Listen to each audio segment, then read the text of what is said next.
Ce chapitre va s'intéresser au champ électrique ou électrostatique et au potentiel électrique ou électrostatique. C'est-à-dire que on va étudier dans cette vidéo le champ E qui est un champ vectoriel et le potentiel V qui est un champ scalaire. Bien sûr, on a un point M de l'espace bien choisi. Et je commence par le champ électrique E en un point M, comme l'indique le titre. Voilà un petit rappel, résumé, rapide qu'il faut mettre en tête. Il faut apprendre ça par cœur. C'est la base de tout le reste. 1. On va déterminer le champ électrostatique. Lorsque je dis électrostatique, je suppose que Q qui va créer le champ est fixe par rapport à un référentiel. C'est-à-dire qu'elle n'a pas de vitesse, elle est immobile. Lorsque je dis électrique, cette charge, elle est en mouvement dans le même référentiel. Donc, si la charge Q est immobile, on dit statique, électrostatique. Si la charge Q est en mouvement, toujours dans le même référentiel, on dit électrique, champ électrique. Ça y est? Bien. Le cas d'une charge ponctuelle. Si j'ai une charge Q en un point P de l'espace, elle crée dans son voisinage, voilà P, voilà la charge Q, voilà le point M où je veux étudier le phénomène. Cette charge Q, elle crée dans son voisinage, par exemple en M, une perturbation que l'on peut matérialiser par un champ vectoriel qui est E en M. Donc, le vecteur E en M, ça signifie que si le champ électrique en M créé par la charge Q à la distance petit r, petit r elle sépare là où il y a la charge et là où l'on veut étudier le phénomène. Là où il y a la charge, je le note P, point P. Là où le phénomène se passe, c'est M. Et j'oriente la droite PM par le vecteur unitaire petit u. Et voilà la charge Q. Donc voilà, c'est la loi de Coulomb. C'est ça la définition du champ électrique créé par une charge Q à une distance r. Voilà le petit schéma. Si la charge Q est positive, alors le champ E est centrifuge. Ça veut dire qu'il s'éloigne de P. Donc là, comme ça. Centrifuge. Si la charge Q, celle-là, qui crée le champ est négative, alors le E, il se dirige vers la charge. Je dis qu'il est centripète. Il se dirige vers le centre. Donc, Q négatif, le champ E centripète. Il se dirige vers la charge. Q positif, il s'éloigne de la charge. Je m'en fous de la charge Q' qui se trouve en M. Qu'elle soit présente ou absente, mon champ E, il est toujours là. Donc, le champ électrique ou électrostatique ne dépend pas de la charge où se trouve le point M. Il n'y a rien en M, en principe. Ce qui m'intéresse, c'est la charge Q active en P. Peu importe qu'une charge Q existe en M ou pas, il y a toujours la perturbation E. Deuxième paragraphe. Cas d'une distribution de charges, une suite de charges QI. L'indexation varie de 1 à n. Q1, Q2, Q3, Q4, etc. Une suite de charges. C'est la même formule, sauf qu'ici je fais la somme. Sigma de QI, chacune à la distance RI, et chaque direction est orientée par UI, vecteur unitaire. C'est un normé 1, comme IJK, dans les coordonnées cartésiennes. Voilà le point M où je veux étudier le phénomène. En P1, il y a Q1. En P2, il y a Q2, en P3, il y a Q3, en P4, il y a P4, en P5, il y a Q5, 6, 7, etc. Donc, chaque charge crée un champ, la première, E1, E2, E3, et je fais la construction géométrique, et je trouve le E vectoriel, le champ E, qui est un champ de vecteurs total, global. C'est la résultante de toutes les actions. Voilà, c'est sigma. Donc la sommation se fait sur QI, parce que Q change, et même la distance RI, parce qu'elle aussi, elle change. Et même le vecteur directeur. Voilà, le U1, U2, ce n'est pas la même chose. Donc, il faut que la somme soit sur les trois paramètres. Ça y est. vous prenez un triangle, un carré, au sommet vous posez des charges Q1, Q2, Q3, plus ou bien moins, et vous cherchez par exemple le champ électrostatique au centre du triangle, au centre du carré, etc. On va voir des exercices à la fin. Troisième paragraphe. Maintenant, on va étudier le cas d'une distribution dite continue de charges. Tout à l'heure, les charges sont dispersées.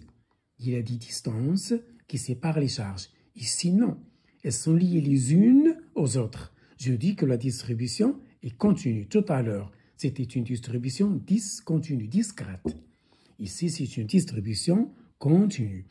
Donc, comment chercher le champ électrique total, global, résultant dans une telle situation? On va utiliser le calcul différentiel. On va se servir du calcul infini-décimal. Et on va procéder par calcul élémentaire. Chaque charge dQ de la distribution considérée, par exemple, un fil chargé, un disque chargé, une demi-sphère chargée, une boule chargée. Je prends chaque partie séparément.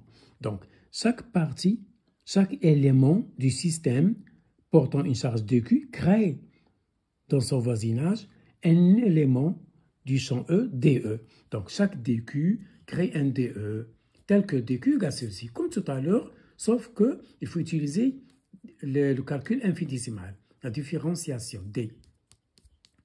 dQ, ça veut dire une petite charge. dE, une portion du champ. Et si je veux le champ total, je dois faire pas sigma, comme tout à l'heure, l'intégrale. L'intégrale, c'est la somme continue de tous les champs dE. Bien sûr, c'est flou jusqu'à présent. Mais d'abord, il faut connaître ça. Ensuite, les exercices, c'est facile. Il faut d'abord retenir, digérer ces notions. Quatrième paragraphe. Si j'ai un système symétrique, on peut se passer du calcul de tout à l'heure, c'est-à-dire le calcul intégral, qui est un petit peu parfois fastidieux, un petit peu compliqué. Il faut faire des changements de variables, il faut choisir la variable convenable, etc. Mais avec le temps, on va s'en habituer. Donc, pour un système symétrique, par exemple, si j'ai un fil, si j'ai un cylindre, si j'ai une boule, on peut utiliser le théorème de Gauss. Comme dit le théorème de Gauss, il me dit le flux du champ électrostatique à travers un élément de surface ds, le flux à travers une surface fermée seront, ça veut dire que la surface elle est fermée. Et lorsque je dis surface, elle n'est pas toujours plane. Ce n'est pas comme la surface d'une table. Je peux avoir une surface dans l'espace. Par exemple, l'extérieur d'une balle de basketball, par exemple. La moitié d'un bol. Donc l'extérieur, ou bien un bol. Si je prends un bol, son extérieur, c'est une surface de dimension 3. Ce n'est pas une surface plane. Donc ça, c'est le cas général. Donc, le flux du champ électrostatique, ou bien électrique, à travers une surface S quelconque fermée, c'est égal à la charge qui se trouve à l'intérieur de cette surface sur epsilon 0 si je suis dans le vide. Si je suis dans une région où il y a le bois, ou le caoutchouc, ou bien une autre substance, je dois multiplier par epsilon relative de la substance considérée. Donc, si j'ai le vide, je divise par epsilon 0. C'est la permittivité diélectrique du vide. Et ensuite, je peux déduire mon champ EM à partir du théorème de Gauss. Et voilà. Deuxième partie qu'il faut connaître, c'est toujours en électrostatique. Le potentiel électrostatique en un point M. Tout à l'heure, c'était un champ de vecteurs. Maintenant, on est en présence d'un champ scalaire. Regardez, il n'y a pas de flèche. C'est une fonction à plusieurs variables, comme f de x, y, z. Tout à l'heure, c'est une fonction vectorielle. C'est un champ de vecteurs. Maintenant, on va manipuler un champ scalaire. Donc, définition. Qu'est-ce que c'est que le potentiel V en un point M créé par une charge Q située à la distance R? C'est cette expression. C'est 1 sur 4 pi epsilon 0 Q sur R. Attention, il n'y a pas au carré. Pour le champ E, il y a R au carré. Ici, il n'y a qu'un R. Faites attention. Ça y est. 1 sur 4 pi epsilon 0, c'est ce que vous avez appelé au lycée la constante K, qui vaut 9, 10 puissance 9. C'est la constante K de Coulomb. C'est K égale 9 milliards. 9, 10 puissance 9. C'est 1 sur 4 pi epsilon 0. C'est en volts. C'est ça le potentiel électrique ou électrostatique créé en 1 par la charge Q, située à la distance de Terre. Deuxième chose, pour une distribution discontinue, c'est-à-dire plusieurs charges.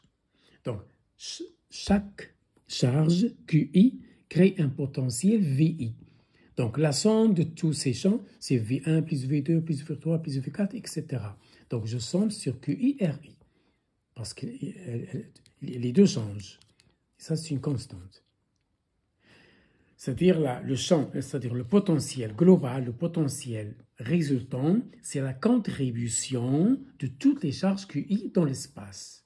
Et je fais la somme scalaire. Il n'y a pas de vecteur, pas de problème ici. Vous n'aurez besoin ni de cos, ni de sin, ni de tangente, ni de projection. Un scalaire, elle est déjà projeté.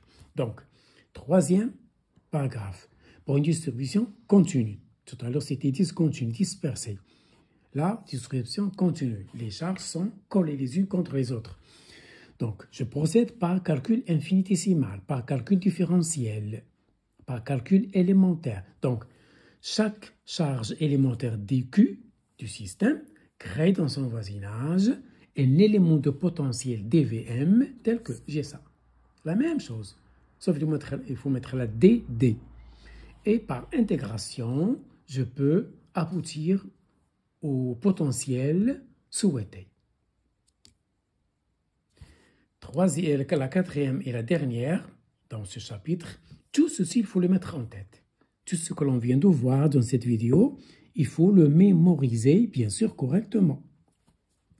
Quelle est la relation entre ces deux champs? Un champ scalaire, V, et un champ de vecteur E. E égale moins grade V, ça c'est le cours. E égale moins gradient V. Bien sûr, on suppose ici qu'il n'y a pas de potentiel dérivant du champ magnétique, parce que normalement, E égale moins grade V, moins la dérivée partielle du champ potentiel A par rapport au temps. Je suppose ici que les charges Q sont immobiles. Donc, E égale moins grade V, elle n'est valable que pour Q statique. Voilà pour cette vidéo.